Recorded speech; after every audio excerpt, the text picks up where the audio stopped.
Bueno, voy a leer de Octavio Paz, eh, del libro El arco y la lira. Voy a leer un trabajo que se llama, voy a leerlo para apoyar este trabajo,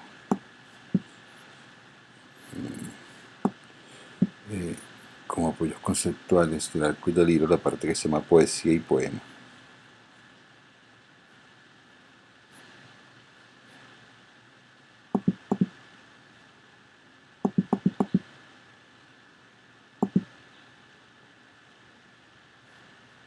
¿Okay?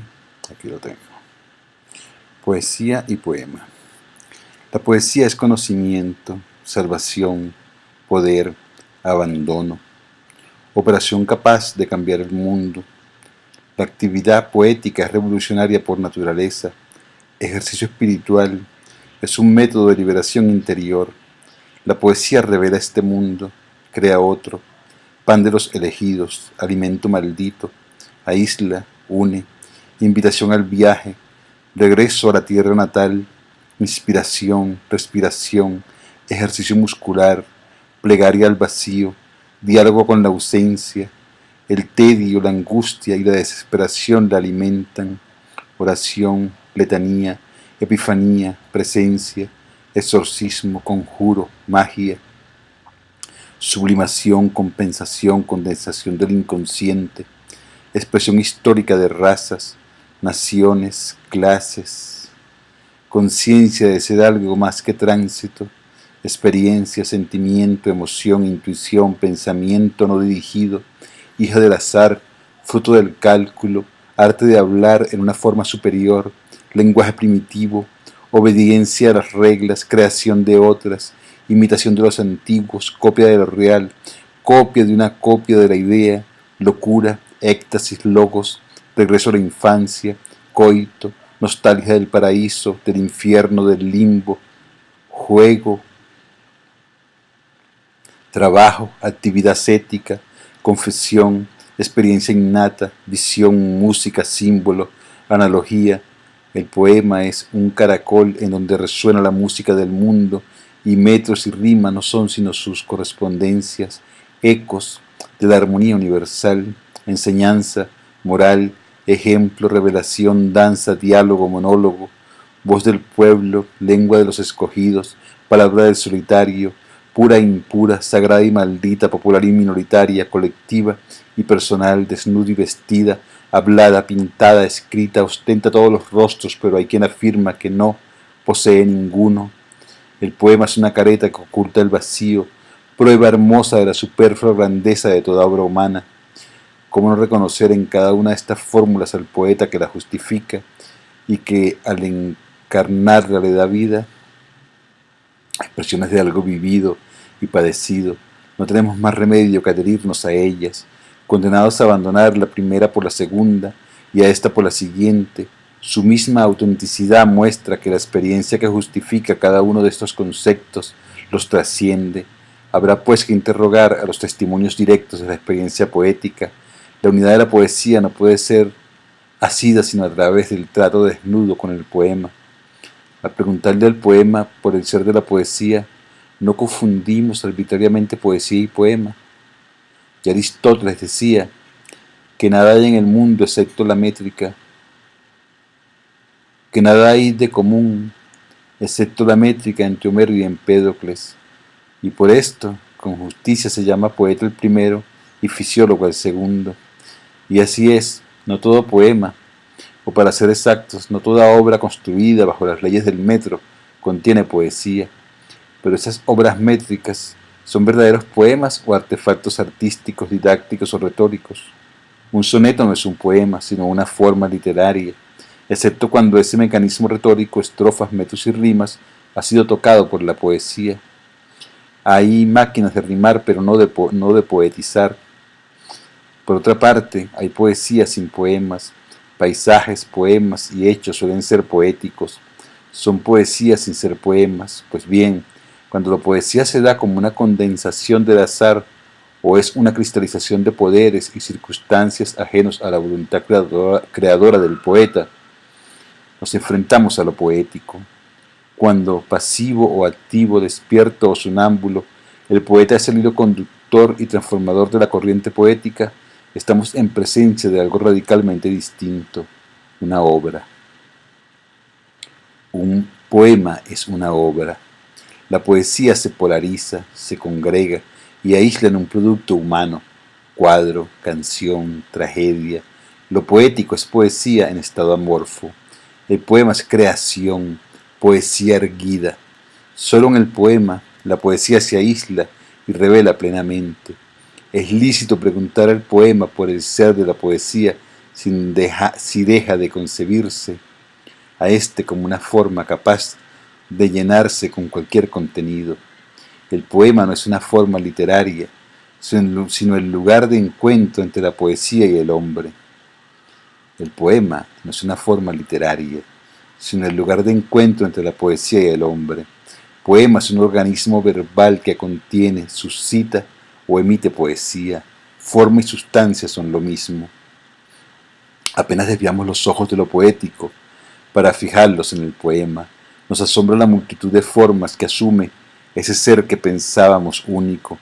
¿Cómo asir la poesía si cada poema se ostenta como algo diferente e irreductible? La ciencia de la literatura pretende reducir a géneros la vertiginosa pluralidad del poema. Por su misma naturaleza, el intento padece una doble insuficiencia. Si reducimos la poesía a unas cuantas formas épicas, líricas, dramáticas, ¿qué haremos con las novelas, los poemas en prosa y esos libros extraños que se llaman Aurelia, los cantos de Maldoror o Nadja? Si aceptamos todas las excepciones y las formas intermedias, decadentes, salvajes o proféticas, la clasificación se convierte en un catálogo infinito. Todas las actividades verbales, para no abandonar el ámbito del lenguaje, son susceptibles de cambiar de signo y transformarse en poema, desde la interjección hasta el discurso lógico. ¿No es esta la única limitación, ni la más grave, de las clasificaciones de la retórica? Clasificar no es entender, y menos aún comprender. Como todas las clasificaciones, las nomenclaturas son útiles de trabajo, pero son instrumentos que resultan inservibles en cuanto se les quiere emplear para tareas más sutiles que la mera ordenación externa. Gran parte de la crítica no consiste sino en esta ingenua y abusiva aplicación de nomenclaturas tradicionales. Un reproche parecido debe hacerse a otras disciplinas que utilizan la crítica, desde la estilística hasta el psicoanálisis. La primera pretende decirnos qué es un poema por el estudio de los hábitos verbales del poeta. El segundo, por la interpretación de sus símbolos. El método estilístico puede aplicarse lo mismo a Mallarmé que a una colección de versos de almanaque. Otro tanto sucede con las interpretaciones de los psicólogos, las biografías y demás estudios con que se intenta y a veces se alcanza explicarnos el por qué, el cómo y el para qué se escribió un poema. La retórica, la estilística, la sociología, la psicología y el resto de las disciplinas literarias son imprescindibles si queremos estudiar una obra, pero nada pueden decirnos acerca de su naturaleza última.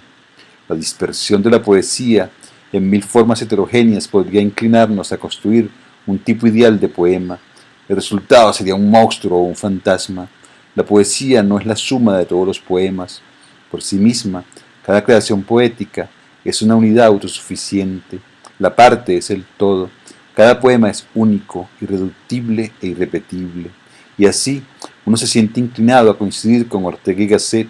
Nada autoriza a señalar con el mismo nombre a objetos tan diversos como los sonetos de Quevedo, las fábulas de La Fontaine y el cántico espiritual.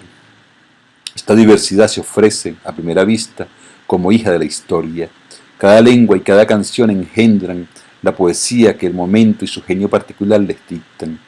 Mas el criterio histórico no resuelve, sino que multiplica los problemas. En el seno de cada período y de cada sociedad reina la misma diversidad. Nerval y Hugo son contemporáneos, como lo son Velázquez y Rubens, Valéry y Apollinaire.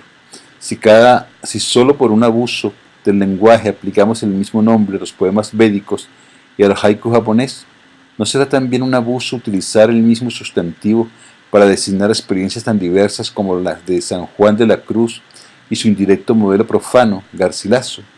La perspectiva histórica, consecuencia de nuestra fatal lejanía, nos lleva a uniformar paisajes ricos en antagonismos y contrastes.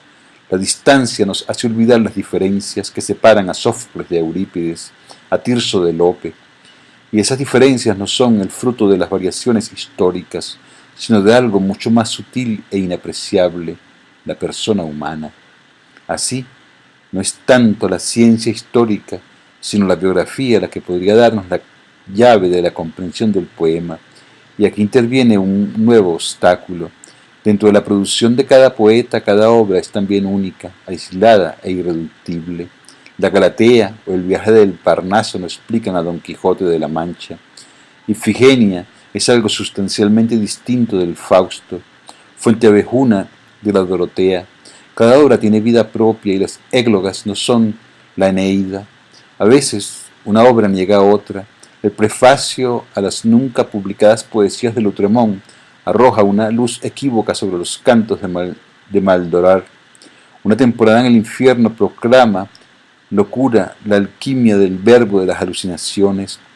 La historia y la biografía nos pueden dar la tonalidad de un período o de una vida, dibujando las fronteras de una obra y describirnos desde el interior la configuración de un estilo.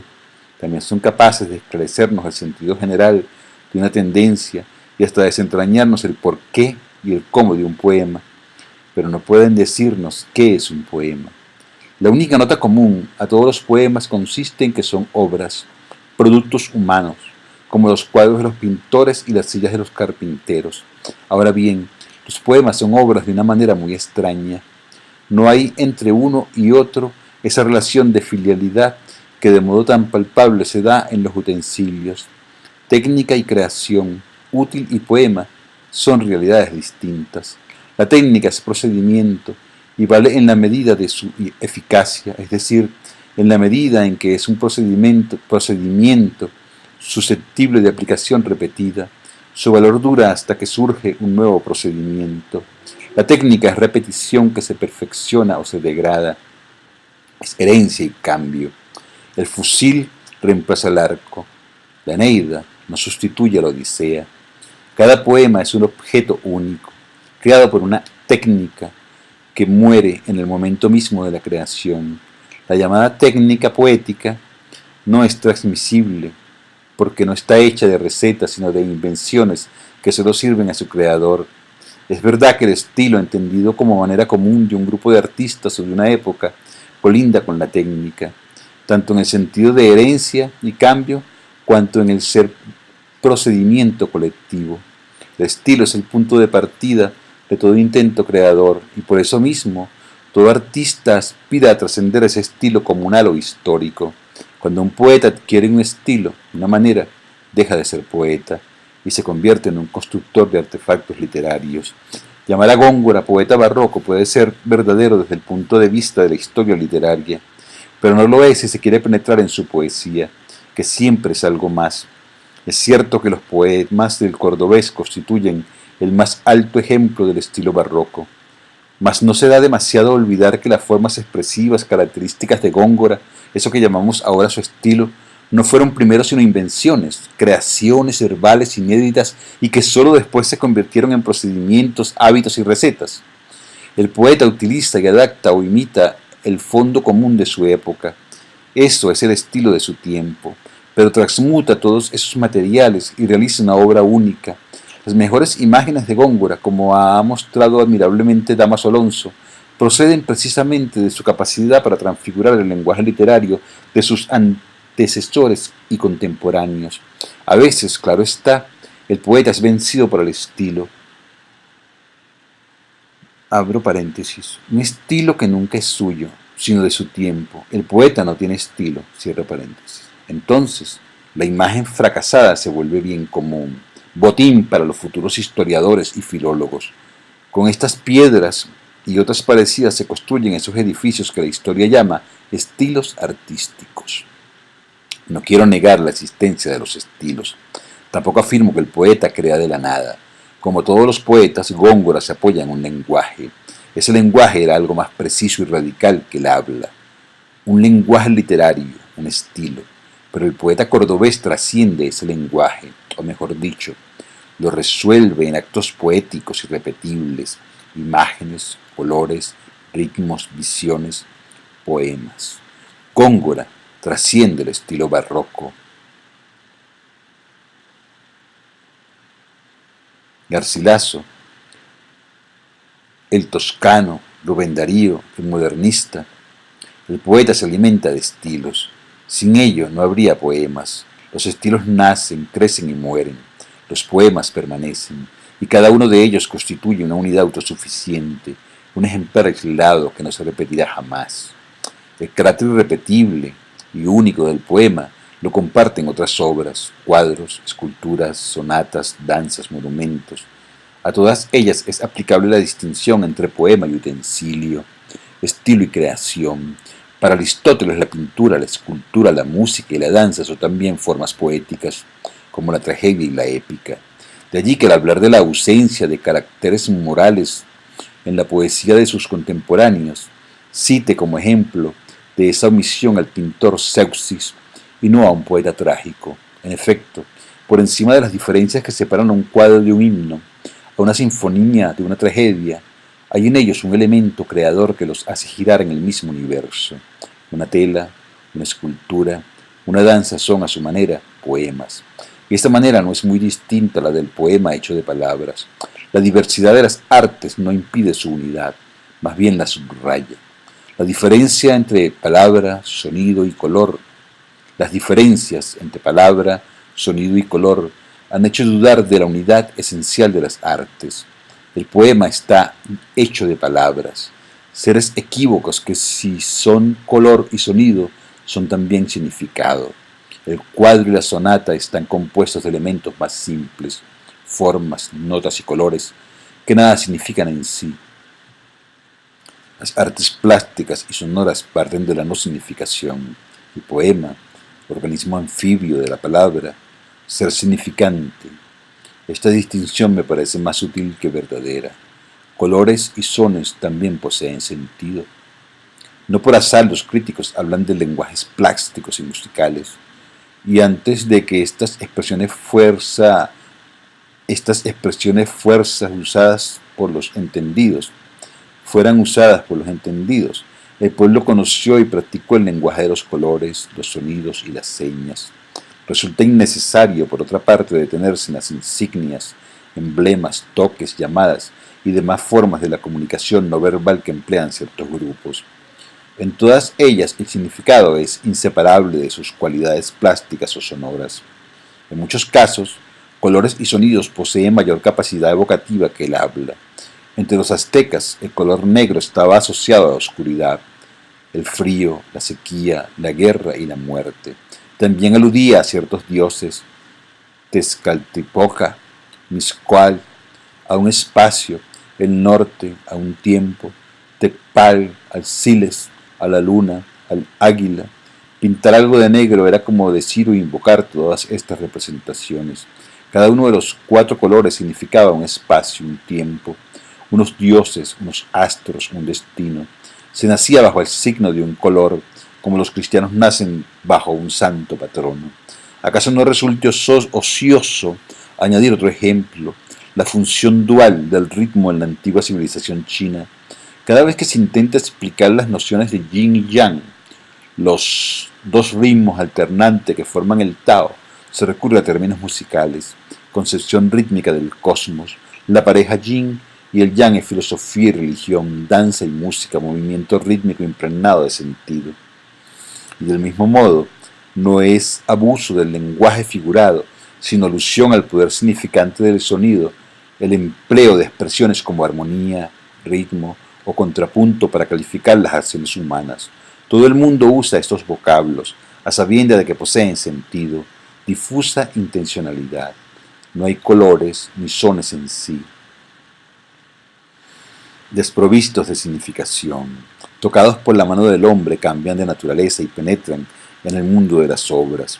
Y todas las obras desembocan en la significación. Lo que el hombre roza se tiñe de intencionalidad. Es un ir hacia El mundo del hombre es el mundo del sentido. Tolera la ambigüedad, la contradicción, la locura o el embrollo, no la carencia de sentido. El silencio mismo está poblado de signos. Así, la disposición de los edificios y sus proporciones obedecen a una cierta intención. No carecen de sentido, más bien puede decirse lo contrario. El impulso vertical del gótico, el equilibrio tenso del templo griego, la redondez de la estupa budista o la vegetación erótica que cubre los muros de los santuarios de Orixa, todo es lenguaje. La diferencia entre el idioma hablado o escrito y los otros plásticos o musicales son muy profundas, pero no tanto que nos hagan olvidar que todos son, esencialmente, lenguaje, sistemas expresivos dotados de poder significativo y comunicativo. Pintores, músicos, arquitectos, escultores y demás artistas no usan como materiales de composición elementos radicalmente distintos de los que emplea el poeta. Sus lenguajes son diferentes, pero son lenguaje. Y es más fácil traducir los poemas aztecas a sus equivalentes arquitectónicos y escultóricos que a la lengua española. Los textos tántricos o la poesía erótica kadva hablan el mismo idioma de las esculturas de Conorac. El lenguaje del primer sueño de Sor Juana no es muy distinto al del sagrario metropolitano de la Ciudad de México. La pintura surrealista está más cerca de la poesía de ese movimiento que de la pintura cubista. Afirmar que es imposible escapar del sentido equivale a encerrar todas las obras artísticas o técnicas en el universo nivelador de la historia. ¿Cómo encontrar un sentido que no sea histórico? Ni por sus materiales ni por sus significados las obras trascienden al hombre. Todas son un para y un hacia que desembocan en un hombre concreto, que a su vez solo alcanza significación dentro de una historia precisa. Moral, filosofía, costumbres, artes, todo, en fin, lo que constituye la expresión de un periodo determinado participa de lo que llamamos estilo. Todo estilo es histórico, y todos los productos de una época, desde sus utensilios más simples hasta sus obras más desinteresadas, están impregnadas de historia, es decir, de estilo. Pero esas afinidades y parentescos recubren diferencias específicas. En el interior de un estilo es posible descubrir lo que separa a un poema de un tratado en verso, a un cuadro de una lámina educativa, a un mueble de una escultura. Ese elemento distintivo es la poesía. Solo ella puede mostrarnos la diferencia entre creación, estilo, una obra de arte y utensilio. Cualquiera que sea su actividad y profesión, artista o artesano, el hombre transforma la materia prima. Colores, piedras, metales, palabras. La operación transmutadora consiste en lo siguiente. Los materiales abandonan el mundo ciego de la naturaleza para ingresar en el de las obras, es decir, en el de las significaciones. ¿Qué ocurre entonces con la materia piedra empleada por el hombre para esculpir una estatua y construir una escalera? Aunque la piedra de la estatua no sea distinta a la de la escalera y ambas estén referidas a un mismo sistema de significaciones, paréntesis, por ejemplo, las dos forman parte de una iglesia medieval, cierro la paréntesis. La transformación que la piedra ha sufrido en la escultura es de naturaleza diversa a la que la convirtió en escalera. La suerte del lenguaje en manos de prosistas y poetas puede hacernos vislumbrar el sentido de esa diferencia. La forma más alta de la prosa es el discurso, en el sentido recto de la palabra. En el discurso las palabras aspiran a constituirse en significado unívoco. Este trabajo implica reflexión y análisis. Al mismo tiempo entraña un ideal inalcanzable, porque la palabra se niega a ser mero concepto, significado sin más. Cada palabra, aparte de sus propiedades físicas, encierra una pluralidad de sentidos. Así, la actividad del prosista se ejerce contra la naturaleza misma de la palabra. No es cierto, por tanto, que M. Jourdain hablase en prosa sin saberlo. Alfonso Reyes señala con verdad que no se puede hablar en prosa sin tener plena conciencia de lo que se dice. Incluso puede agregarse que la prosa no se habla, se escribe. El lenguaje hablado está más cerca de la poesía que de la prosa. Es menos reflexivo y más natural. De ahí que sea más fácil ser poeta sin saberlo que ser prosista. En la prosa la palabra tiende a identificarse con uno de sus posibles significados, a expensas de los otros, al pan pan y al vino vino. Esta operación es de carácter analítico y no se realiza sin violencia, ya que la palabra posee varios significados latentes. Es una cierta potencialidad de direcciones y sentidos. El poeta, en cambio, jamás atenta contra la ambigüedad del vocablo. En el poema, el lenguaje recobra su originalidad primera, mutilada por la reducción que le imponen prosa y habla cotidiana. La reconquista de su naturaleza es total y afecta a los valores sonoros y plásticos, tanto como a los significativos. La palabra, al fin en libertad, muestra todas sus entrañas, todos sus sentidos y alusiones, como un fruto maduro, como un cohete en el momento de estallar en el cielo.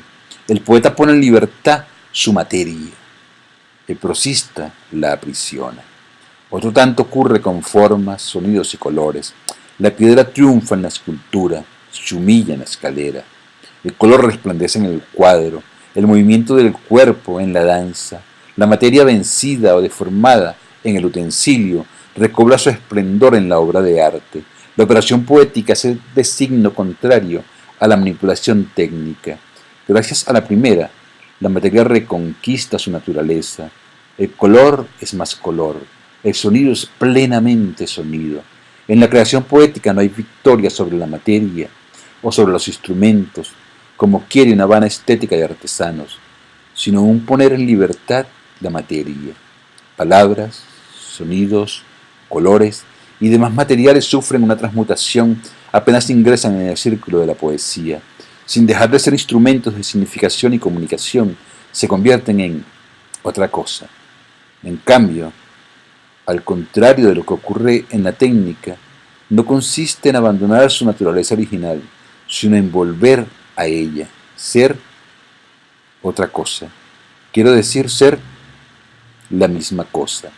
La cosa misma, aquello que real y primitivamente son. Por otra parte, la piedra de la estatua, el rojo del cuadro, la palabra del poema, no son pura y simplemente piedra, color, palabra. Encarnan algo que los trasciende y traspasa, sin perder sus valores primarios, su peso original. Son también como puentes que nos llevan a otra orilla, puertas que se abren a otro mundo de significados indecibles por el mero lenguaje. Ser ambivalente, la palabra poética es plenamente lo que es: ritmo, color, significado, y asimismo es otra cosa: imagen.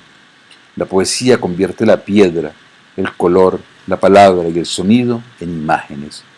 Y esta segunda nota, el ser imágenes, y el extraño poder que tienen para suscitar en el oyente o en el espectador constelaciones de imágenes, vuelve poemas todas las obras de arte. Nada prohíbe considerar poemas las obras plásticas y musicales, a condición de que cumplan las dos notas señaladas. Por una parte, regresar sus materiales a lo que son, materia resplandeciente u opaca, y así negarse al mundo de la utilidad. Por la otra, transformarse en imágenes, y de este modo convertirse en una forma peculiar de la comunicación, sin dejar de ser lenguaje, sentido y transmisión del sentido. El poema es algo que está más allá del lenguaje, mas eso que está más allá del lenguaje solo puede alcanzarse a través del lenguaje. Un cuadro será poema si es algo más que lenguaje pictórico. Piero de la Francesca, Masaccio, Leonardo o Bocello no merecen ni consienten otro calificativo que el de poetas. En ellos la preocupación por los medios expresivos de la pintura, esto es, por el lenguaje pictórico, se resuelve en obras que trascienden ese mismo lenguaje. Las investigaciones de Masaccio y Bocello fueron aprovechadas por sus herederos, pero sus obras son algo más que esos hallazgos técnicos. Son imágenes, poemas irrepetibles. Ser un gran pintor quiere decir ser un gran poeta, alguien que trasciende los límites de su lenguaje. En suma, el artista no se sirve de sus instrumentos, piedra, sonido, color o palabra, como el artesano, sino que los sirve para que recobren su naturaleza original. Servidor del lenguaje, cualquiera que éste sea, lo trasciende. Esta operación más adelante produce la imagen. El artista es creador de imágenes, poeta, y su calidad de imágenes permite llamar poemas al cántico espiritual y a los himnos bellos, al haiku y a los sonetos de Quevedo. El ser imágenes lleva a las palabras, sin dejar de ser ellas mismas, a trascender el lenguaje, en tanto que sistema dado de significaciones históricas. Bueno, este es un material de apoyo para reflexionar en torno al hecho poético donde estamos trabajando. Estamos en la primera parte, la parte yo diría que la más artesanal, la parte donde colocas las letras, los colores y vas buscando que aparezcan, que se presenten, que se